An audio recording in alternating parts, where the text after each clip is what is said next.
সম্মানিত সাংবাদিক বন্ধুগণ, আমরা সবাই জানি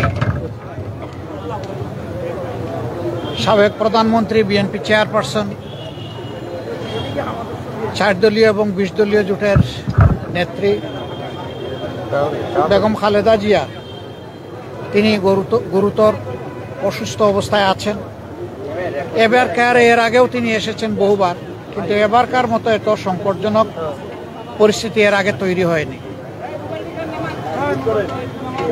আমি ধৈর্য ধরছিলাম, দোয়া করছিলাম বাহির থেকে, এবং ধারণা ছিল যে এখানে এসে ডিস্টার্ব না করি।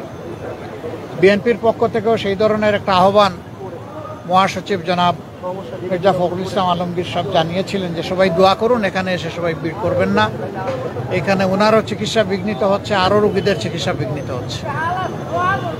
কিন্তু আজকে আর কোনোভাবে মনকে বুঝাতে পারিনি, এই জন্য আসলাম। আমি ওনাকে দেখে এসেছি। এখন ওনার ডায়ালাইসিস চলছে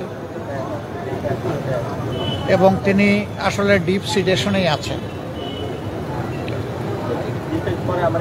সারা দুনিয়ার মানুষের সাথে আমরাও দোয়া করি আল্লাহ তাআলা ওনাকে সুস্থতার নিয়ামত দান করুন। আমিন।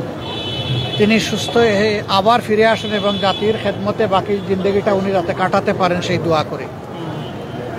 সুস্থতাও আল্লাহর নিয়ামত, অসুস্থতাও আল্লাহর নিয়ামত।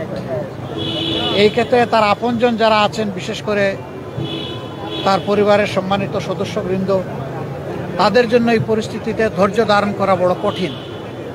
আমরা আল্লাহ তাআলার দরবারে দোয়া করি তারা যেন ধৈর্যের সাথে এই পরিস্থিতি মোকাবেলা করতে পারেন এবং আল্লাহর উপর তারাও যেন পূর্ণ ভরসা করতে পারেন। আল্লাহ তাআলার হাতে সব কিছুই আছে। আল্লাহ তাআলা জীবিতকে ধরে নিয়ে যেতে পারেন, আবার মরার মধ্যেও জান দিতে পারেন। উনি এখনও যেহেতু আলহামদুলিল্লাহ সারভাইভ করছেন, আমরা আশা রাখি, আমরা দোয়া করি উনি সুস্থ হয়ে উঠবেন ইনশাআল্লাহ। আপনারা সবাই দোয়া করবেন। আর এখানে হসপিটালের যে ডিসিপ্লিন, এটার ক্ষেত্রে আমাদের কারোই ব্রেক করা উচিত না। আমি মাত্র 1.5 মিনিট সময় সেখানে দাঁড়িয়েছি। আমার কর্তব্য নিষ্ঠা আমাকে বলেছে যে তোমার সুযোগ থাকলেও দীর্ঘক্ষণ এখানে দাঁড়ানো উচিত নয়। আমি দু চোখে একটু দেখে আসতে পেরেছি, এটা আমার সান্ত্বনা। আবারও আল্লাহ তাআলার কাছে দোয়া করি আল্লাহ তার বান্দিকে ক্ষমা করুন, তার উপর রহম করুন এবং তাকে সুস্থতার নিয়ামত দান করুন। আমিন। আসসালামু আলাইকুম ওয়া রাহমাতুল্লাহ।